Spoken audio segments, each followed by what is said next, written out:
Здравствуйте! В эфире Канашской студии телевидения «Вести недели». В студии Олеся Григорьева. В Канаше обсудили вопросы профилактики терроризма в молодежной среде.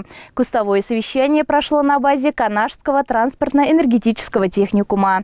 Речь шла не только об информационной культуре в коммуникационной и интернет-среде, но и возникающих в обществе новых науках и определениях, рассказывает Ирина Константинова.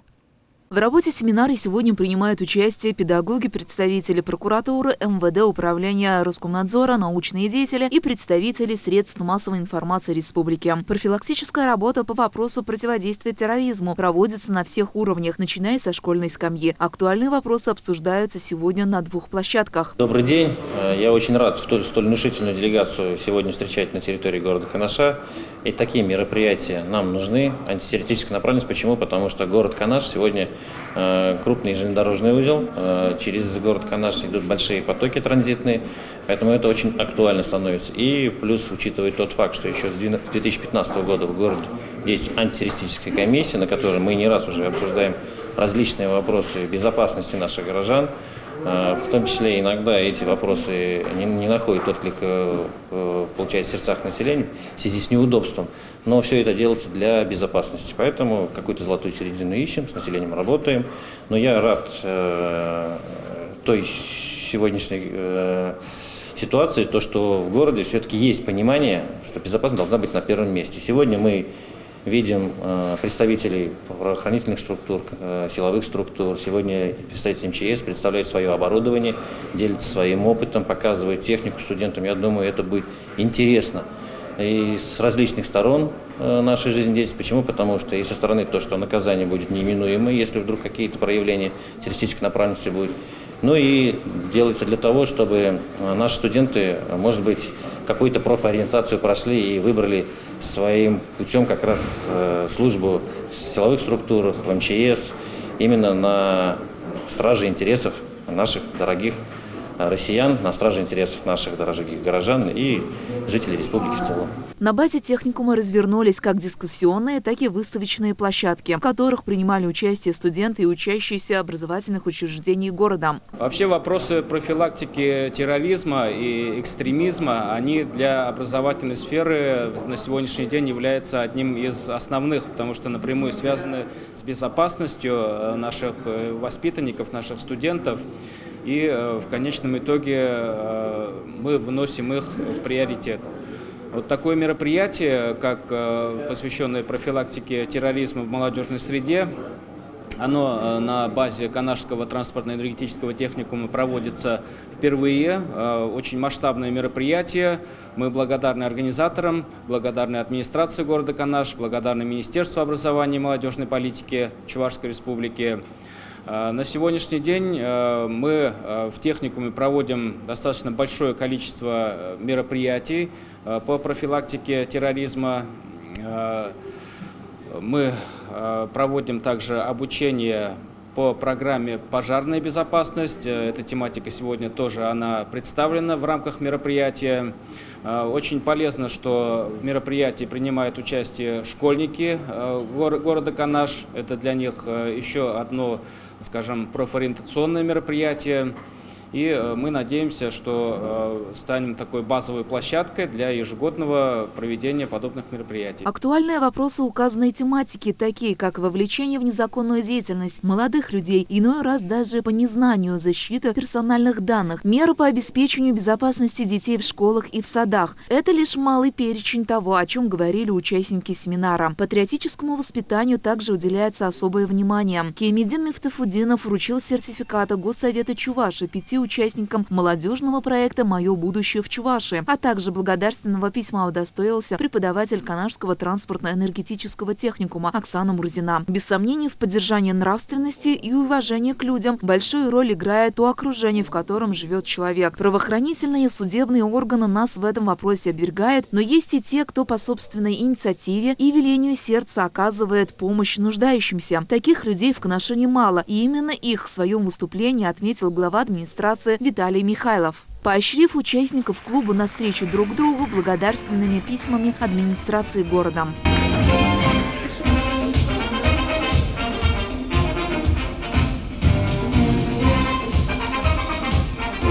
Благодарственное письмо вручается волонтеру Лапиной Ирине Юрьевне.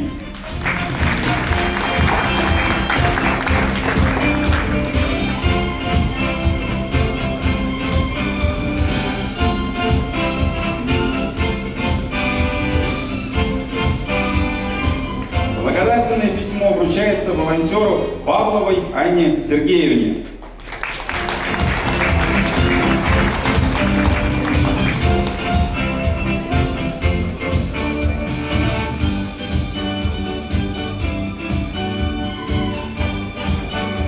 Благодарственное письмо вручается волонтеру Филиппову Артему Юрьевичу.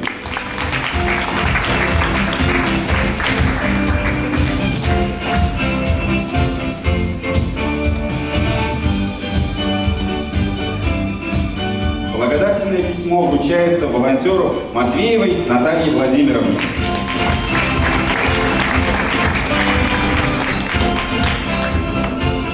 Интересным стал доклад руководителя научно-образовательного центра по противодействию экстремизму, декана юридического факультета Кооперативного института Михаила Тимофеева. Он остановился на понятиях и особенностях современного экстремизма и терроризма, а также юридической ответственности за деяния. Заместитель канашского межрайонного прокурора Азат Балгудинов ознакомил с деятельностью органов прокуратуры в сфере осуществления контроля за организацией профилактики терроризма. При содействии управления Росгвардии и МЧС Чувашии была организована демонстрация вооружения, военной и специальной техники, инженерно-технических средств и средств спасения, применяемых при проведении контртеррористических операций и ликвидации последствий террористических актов. На мне сегодня обмундирование специального отряда СОБР, то есть бронежилет и вот каска.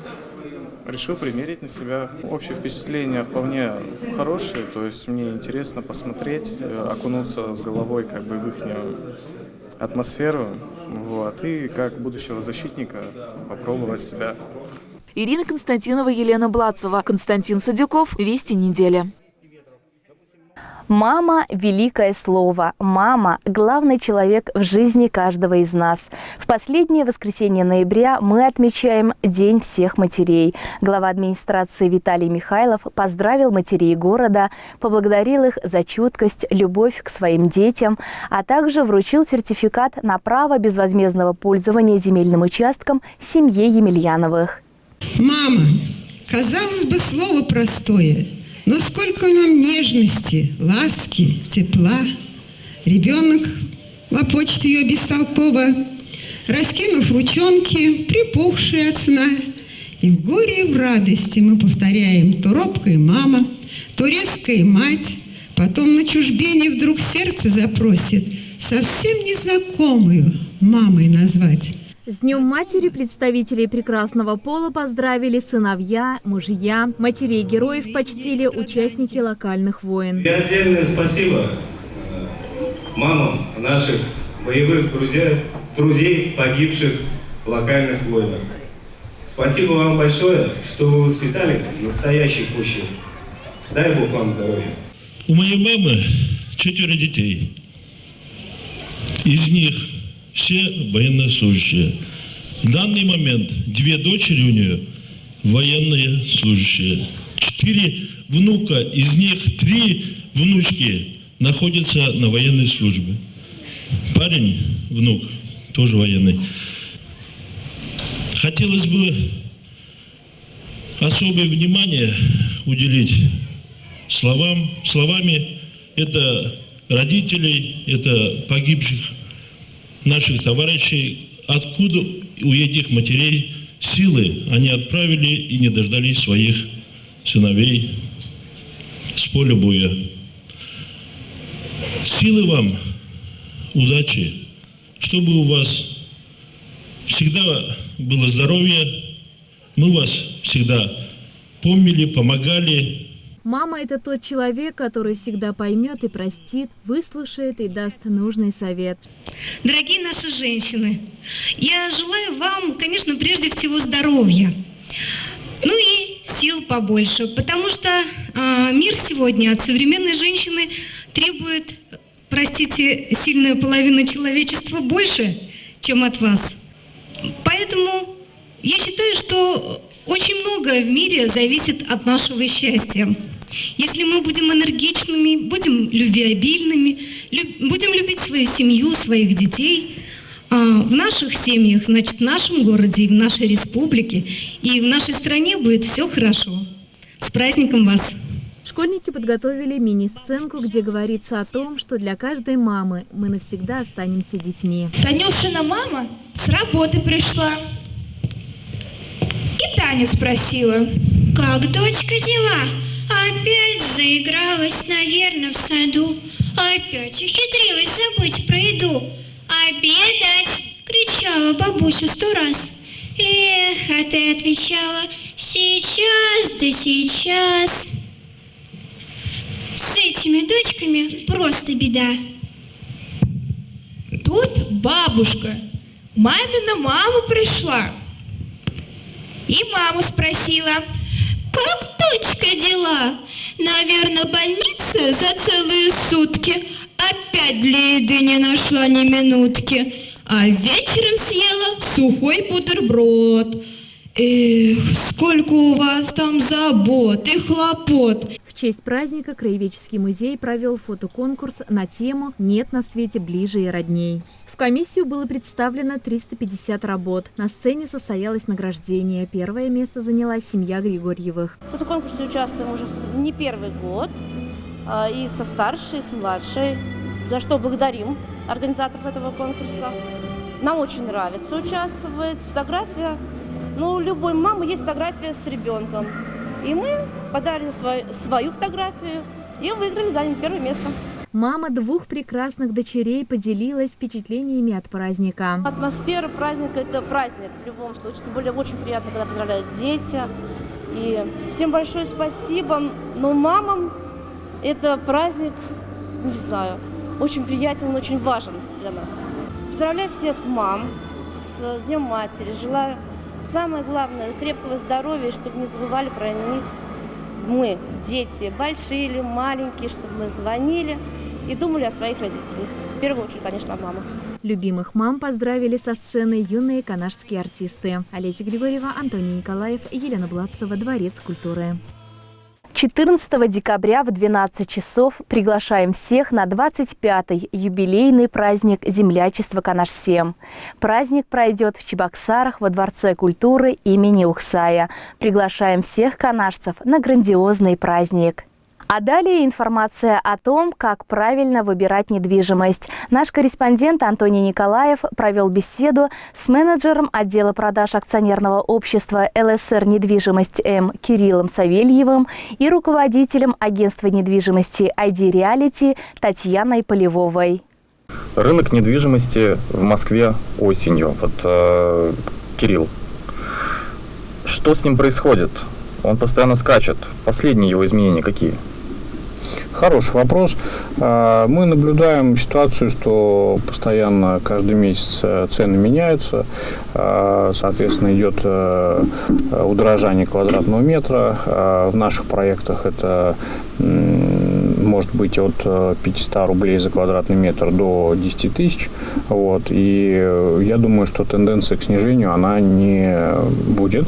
Будет только повышаться, вопрос только размеров. То есть это может быть 500 рублей за квадратный метр, может быть 2000 рублей за квадратный метр, может быть 5000 за квадратный метр. Но каких-то супер распродаж не ожидается. Вот вы упомянули про компанию ЛСР. Среди множества компаний это одна из известных все-таки компаний. Все-таки прошу вас рассказать поподробнее, что это за компания, в чем ее отличие, может, если такие есть. Компания существует на рынке 26 лет. Родилась она в Санкт-Петербурге, и в саму аббревиатуру заложена ЛЕН, стройреконструкция. Соответственно, в московском регионе компания существует 18 лет, 19 год пошел. Есть успешные проекты, которые мы построили и сдали. Сейчас строим 4 проекта в московском регионе, 2 из них бизнес-класса, 2 комфорт. И что касается особенностей, компания вошла в список градообразующих предприятий. Это позволило нам продавать квартиры по старому законодательству, то есть пока мы работаем в рамках 214 закона без счетов эскроу. Соответственно, это один из плюсов для компании. Ну и, конечно, если говорить о Москве, то самый интересный проект – это Зиларт. То есть аналогов, в принципе, нет в Москве, да и в мире их всего несколько. Проект интересен тем, что на 65 гектарах застройки 30% мы отводим озеленению. Мне предоставили информацию про один жилищный комплекс.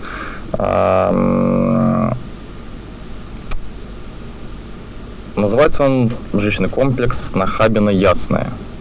Да, в Москве. Он устроится, соответственно, в вашей компании. Да. Я так понял, что он отличается, безусловно, от Зиларта, потому что наверняка в каждом вашем проекте есть какая-то своя идея, изюминка, что-то такое особенное. И прошу вас рассказать уникальность именно Нахабино-Ясное жилищного комплекса. Нахабино-Ясное – это комплекс комфорт-класса. Он находится в Московской области, на границе Красногорского и Истринского района. Если точнее, то это Истринский район, то есть деревня Черная. Расположен между 2 трассами – это Волоколамское шоссе и Новорижское шоссе. Всего в комплексе более 100 домов. То есть там есть дома первой очереди, и вот то, что сейчас второе, мы достраиваем по второй очереди. Соответственно, это малоэтажное строительство, 4-этажные дома, дворики, детские площадки, всегда есть парковочные места. А изюминка комплекса в том, что в каждой квартире есть собственный газовый котел. Это позволяет регулировать температуру отопления и температуру горячей воды. И тем самым снижать затраты на коммунальные услуги. То есть коммунальные услуги там существенно ниже. При том, что общая тенденция по Подмосковью наблюдается такая, что в Подмосковье коммунальные услуги дороже, чем в Москве. То есть выше стоимость обслуживания в Подмосковье. А в данном случае котел газовый, он позволяет снизить эти все расходы. То есть где-то на 30% коммунальные услуги дешевле, нежели вот в аналогичных домах вот в этой локации.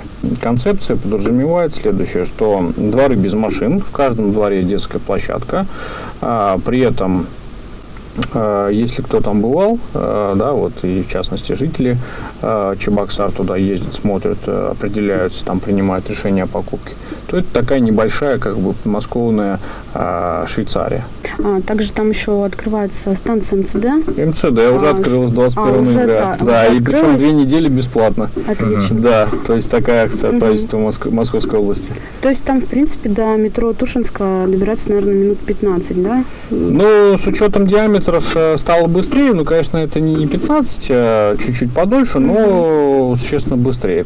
Итак, Кирилл, если мы коснулись темы московского центрального диаметра, соответственно, из этого вытекает следующий вопрос, что развитие инфраструктуры, развитие дорожной сети – это, безусловно, хороший, великолепный знак для жителей, для будущих покупателей квартиры. Им будет удобно добираться до мест работы, до мест отдыха, ну, вообще, в принципе, путешествовать.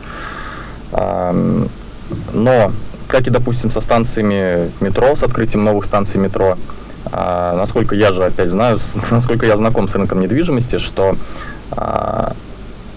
с открытием новых станций метро ценник на квартиры, находящиеся рядом, продающиеся рядом, как-то это все коммуницируется друг с другом. Соответственно, если открывается вот рядом с Нахабино-Ясная станция, и вообще не только Затроевая, Нахабино-Ясная, как развитие инфраструктуры, насколько оно влияет на ценник квартир в новостройках? Я понял вопрос. Вообще сами центральные диаметры задумывались с такой целью, чтобы связать жителей Подмосковья с Москвой, то есть быстрее, чтобы добирались до места работы, либо там, до родственников, которые проживают в Москве. По поводу цены, вообще, естественно, когда открывается станция метро, либо ЖД-станция, ЖД-станции, они уже все существуют классически, вот эти вот центральные диаметры открылись, это, конечно, увеличивает стоимость квадратного метра. Но с учетом вот Нахабино-Ясного комплекса, там уже практически все распродано, там буквально осталось несколько квартир. Там последние 8 корпусов, которые сейчас вводятся в эксплуатацию до Нового года, в этих 8 корпусах там не больше 10 квартир из того, что мы можем сейчас предложить. Пока о планах нового строительства сказать сложно, то есть пока нет информации, будем ли мы дальше что-то там строить. Вот. Поэтому, в принципе, цена, я думаю, уже особо не изменится для нас, она повлияет, скорее всего, на вторичный рынок, безусловно. Ну и раз уж мы затронули тему покупки, Татьяна, вопрос к вам. Как, допустим, сидя... вот я сижу дома в своей квартире, да, я захотел купить квартиру. Могу ли я как-то это сделать дистанционно, как-то обратиться к вам? Какие шаги мне предпринять, чтобы... Да, конечно, вы можете обратиться к нам по адресу город Чебоксары, улица Ярославская, 27, офис 4003. Мы как раз-таки сидим там, представители группы компании ЛСР. Дистанционно можно купить легко. То есть мы приглашаем, в принципе, в офис, ознакомливаем с объектами недвижимости, показываем планировки, также назначаем встречи. То есть если человек, допустим, хочет поехать в Москву и ознакомиться с проектом, то мы назначаем встречу. Едут, смотрят. Если, конечно же, данный комплекс их устраивает и нравится, мы заключаем сделку уже дистанционно в офисе. То есть как это происходит, в принципе, также мы работаем со многими банками, банки-партнеры по ипотечным продуктам. И, в принципе, также, кто покупает по ипотеке, то мы подписываем дистанционно кредитный договор в Чувашии. Вот. И также договора долевого участия также нам присылают все это в наш офис. И все подписывается дистанционно в офисе. То есть можно никуда не выезжать. Очень удобно и очень классно. И по статистике я вам скажу, что в большинстве у нас подписывают дистанционно, не выезжая в Москву. Потому что в основном покупают родители даже детям квартиры, так как они учатся в Москве. Дети смотрят квартиру в Москве, выезжают навстречу. Родители уже дистанционно подписывают у нас здесь, в Чувашии. А расскажите вообще про спрос со стороны жителей Чувашии к квартирам. Допустим, куда чаще хотят переезжать, что выбирают? Вот смотрите, по поводу спроса. То есть у нас очень большой достаточно поток с Чувашии, также и с Канаша. Я скажу, что у нас также проходили сделки и по Канашу, и люди покупают из Канаша. Вот. По поводу спроса зачастую на самом деле покупают, наверное, больше однокомнатные студии для своих детей. В основном больше, наверное, спрос на детей. Но многие также переезжают вообще жить в Москву. Многие переезжают жить в Москву к своим детям. Вот, поэтому спрос, он действительно большой, и сейчас у нас достаточно большой поток.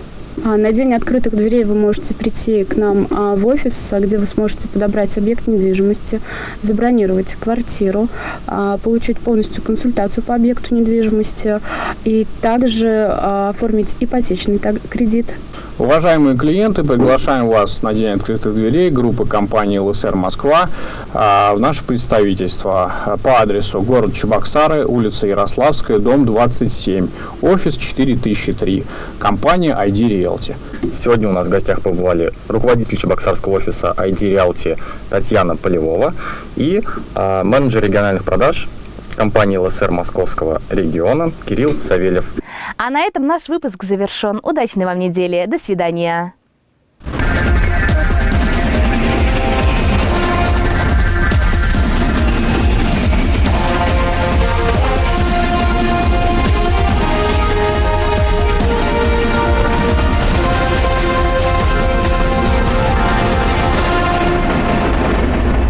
Низкие цены – мечта, низкие цены – реальность. С магазином «Светофор».